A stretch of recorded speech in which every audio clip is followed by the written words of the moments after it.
Louie's son, Louie Lubertazzi Jr., was a good kid. His life ended on the wrong end of a knife in a fight outside a dirty biker bar.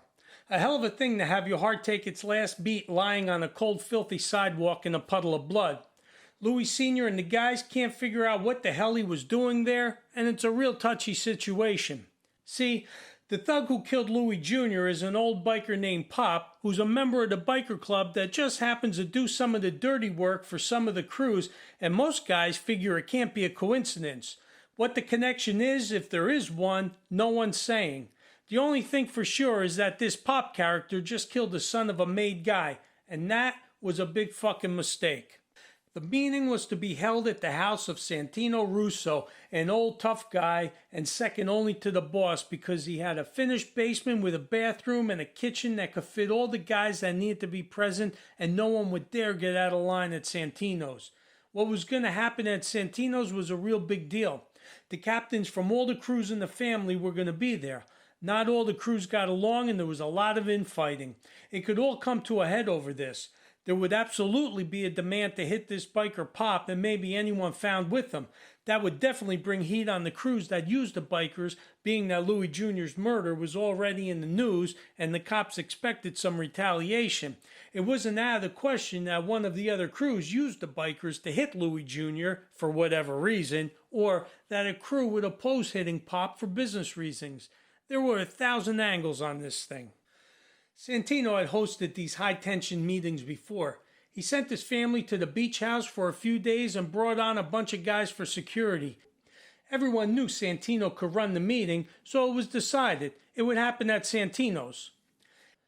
Angelo went to Santino's alone, a show of strength, unity, and discipline in his crew, and a testament to his respect and trust in Santino.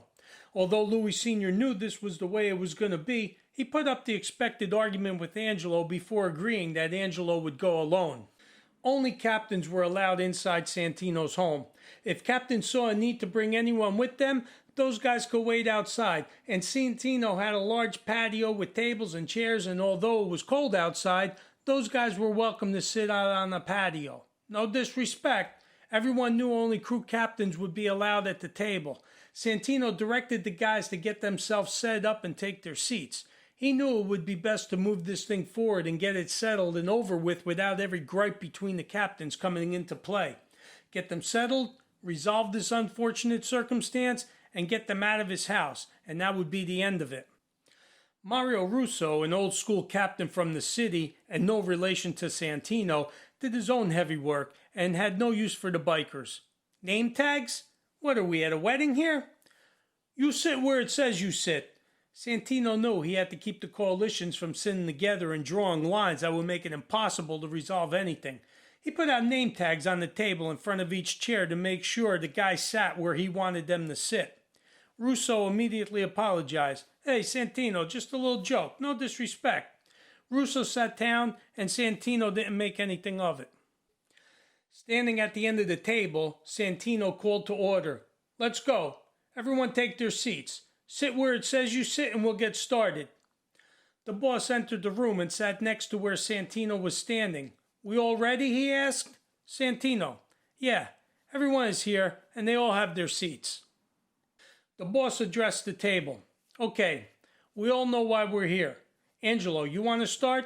You speak for yourself and Louie Sr.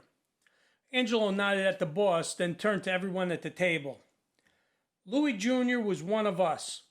He was the son of our close friend Louie Sr., a guy in this family, a made guy. All we have is each other here. God forbid if what happened to Louie's son ever were to happen to one of mine or yours, well, I don't even want to think about it. But anyone at this table would be asking for the same thing. I'll be short. We have to do something about this thing here. We need to make things right and send the message, you don't kill a made guy. Angelo turned back to the boss. Today, I ask that we send that message so that there is no question.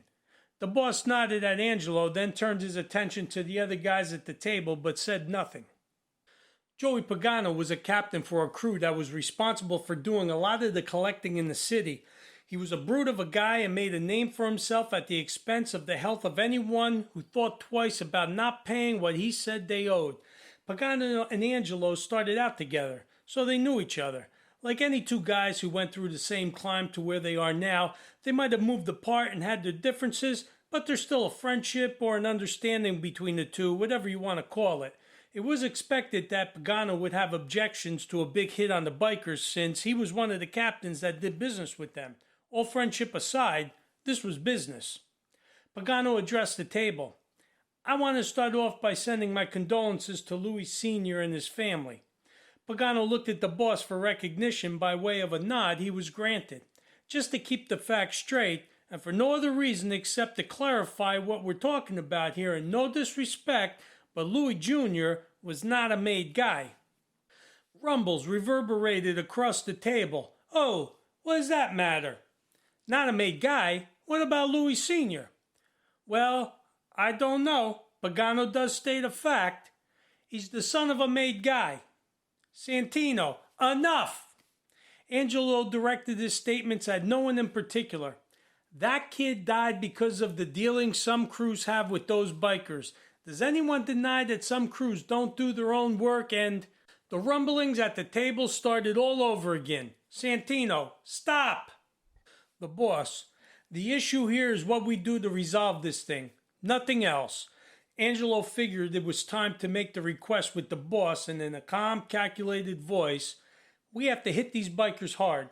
Anyone found with that old biker pop, well, they get hit too, and it needs to be taken care of quick. That was Angelo's request.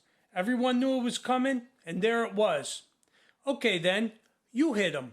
Joey Bacano used his calmest voice as not to get stopped by Santino. It's going to cause problems and cost money. Who's going to pay for that? And what about the heat it causes? Who's going to pay for that? Angelo stayed calm, but the anger showed in his voice. The heat is yours. You do business with them, so you pay for it. In fact, we bring in an outside guy, and you pay for that too. Bring in a guy nobody knows and make it look like a bar fight. Make it look like a biker thing. Pagano, who pays for the fallout? No, we ain't paying for it. You pay. Santino, enough! The boss, I decide who pays for it. You don't decide. I decide. The boss decided this was enough. He probably had his mind made up before the meeting and just called the meeting so Angelo could be heard and the other guys would get the point. He didn't like hiring out work, especially to the bikers. The boss, here's what we're going to do. Angelo, you get it done. Get it done quick and clean.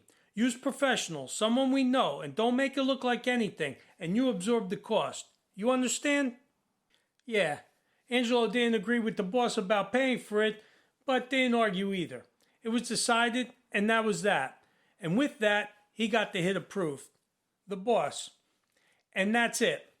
No more business with those bikers. No one does business with them. Keep all the work in the family. They have no discipline. They have no family, no morals, no integrity. Everyone understand? The table was quiet at first, then Mario Russo figured he'd agree. He had nothing to lose. He didn't do business with the bikers. Yeah, boss, I got it. Captains from all around the table agreed. Yeah, boss. Angelo agreed. Understood. That led everyone to look at Pagano for his agreement. Pagano, whatever. Santino, what was that? Pagano lifted his head, looked around the table at all the guys that agreed, then looked at Santino and hesitated. The boss took notice of that and focused his attention on Pagano, waiting for his answer.